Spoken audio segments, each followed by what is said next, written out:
You were the one Yeah. that filmed And I was Solomon also picking up the seed for this seed, yeah. in Nairobi.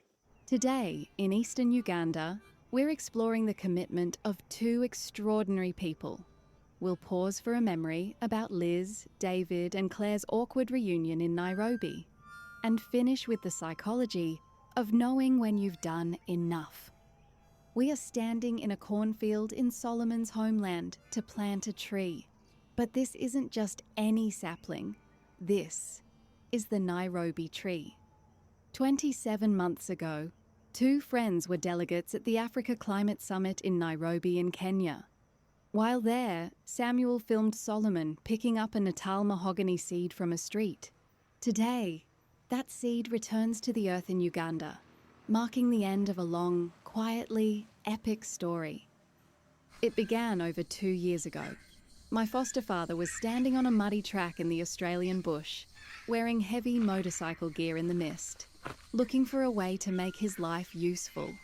He had connected on Instagram with Solomon, a guy who plants trees, and was struck by a simple idea. He wanted to film one man planting one tree for 1 minute. He wanted to capture a moment of pure commitment. Who was going to the Africa Climate Summit? A guy who plants trees, whose name's Solomon. Hello, young man. How are you? Been a long time. Nice to meet you. Hey. So welcome. How are you? He fulfilled the commitment to travel to Uganda with his cameras, but the seedling wasn't yet strong enough to go in the ground. Despite commitment and follow-through, the goal wasn't completed.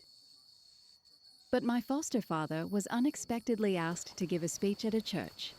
Unwritten, unplanned, and not thought out. The speech contained a promise to return to the church and the tree. In the back of the church sat the royal family of eastern Uganda. He'd committed to return in front of royalty. It's 20 months later. He has returned to Uganda to fulfill that commitment. And you can see him sitting under a tree with the pigs enthusiastically helping him make notes for a second speech at that church. He's not alone this time. Solomon and Samuel are walking with him. We didn't ask to film it. It didn't seem appropriate. But the three men stood together in front of the congregation and spoke with confidence gained through shared purpose. They didn't speak about grand saves. Instead, about the value of finding meaning through small, positive actions. It was a milestone moment for all of them. They, and the congregation, left feeling empowered, ready to finally put that Nairobi seed into the Ugandan soil. They hoped that seeing it planted might inspire you to search for meaning in positive acts of care. Time for a short intermission. The usual personal story from 1993. We're jumping forward a few months from last episode's story, though, just so this whole episode will be in Africa. My mother Liz and her childhood friend David had spent months drifting through Europe and Egypt on trains and ferries, existing in a platonic bubble of two. But when they walked into the Sarana Hotel in Nairobi, to join a group that would traverse Africa on an overland safari truck, that bubble popped. Sitting in the lobby was Claire, David's ex-fiancée, who had stormed out of their hotel room in Hawaii months earlier, after Liz turned up unannounced. But this wasn't the naive country girl who'd been intimidated by Liz's appearance back in Honolulu. Claire had been travelling the world alone since then. She was prepared, confident, and she had turned up for this tour with a clear intention. She was ready to steal David back. In Claire's mind, Liz and David had been in a romantic relationship for months. She didn't know the truth, that they were just friends navigating a complicated history. Liz sensed the shift immediately. For the first time on the trip, they were surrounded by other people, and the dynamic had changed. Instead of confronting the tension, Liz embraced the social distraction. I thought we were stuck there for a moment.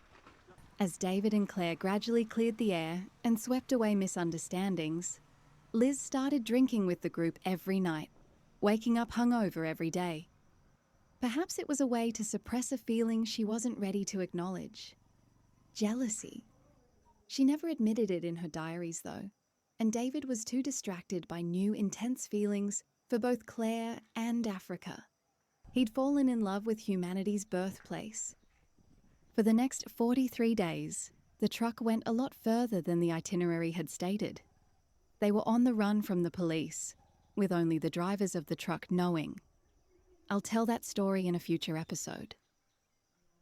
Back from intermission, let's learn from science and theory. We are looking at the factors that influence commitment. In this scene, my foster father is walking with Samuel in a forest Samuel planted. It should be a place of triumph, but many of the larger trees have been chopped down by locals to make charcoal. It is a brutal reality here. People need fuel to cook, but the cost is the canopy. Samuel was devastated. My foster father offered him a single word: enough. He reminded Samuel that the sadness of the loss shouldn't erase the success of another forest they'd planted together to commemorate the Africa Climate Summit.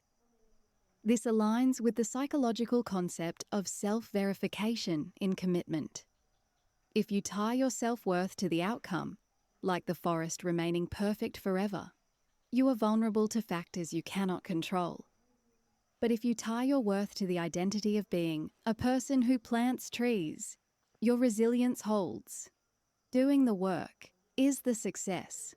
Walking the walk is more important than the destination. That's enough. That's worth it. Yeah, Yeah. that Yeah. one is.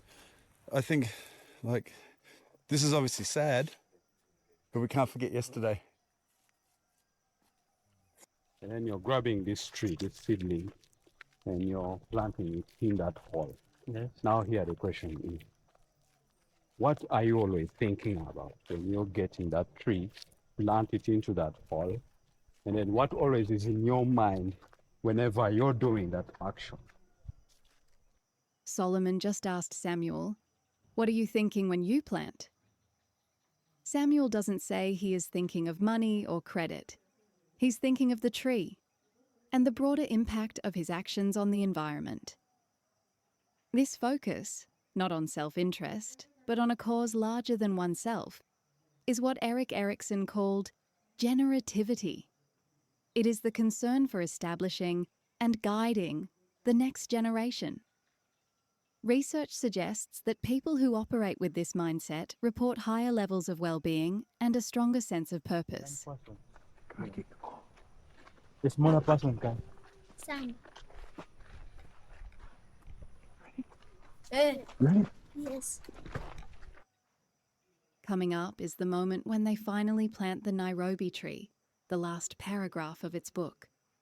Samuel squats down to film Solomon and my foster father, trying to stay out of the frame. He is humble. He doesn't want to steal focus. But they call him in. They remind him that he was the one who filmed the seed being found in Nairobi. Without his witness, there is no story. It is an unsaid declaration. They are all equal parts of this: the seed, the planter, and the storyteller. They are committing to a story that will hopefully continue long after their names are forgotten. That is the component of the riddle of steel for this episode. True robustness doesn't come from being hard. It comes from the discipline to commit to things that will last longer than you will. So, let's do this together.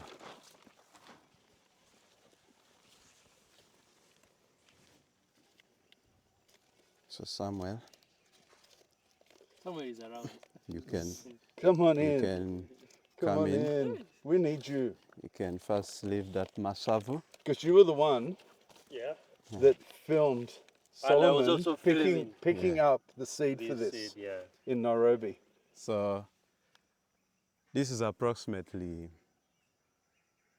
2 years old, approximately 2 years old tree, and I have been keeping it for that long, right from the seed to this seedling. So now it's time for it to turn into a big giant. So together we can push it into the ground. and then have it marked that the Africa Climate Summit story continues with a life put into a ground. On screen now. Next episode on the left. Compilations on the right. While you wander, please commit to picking up 5.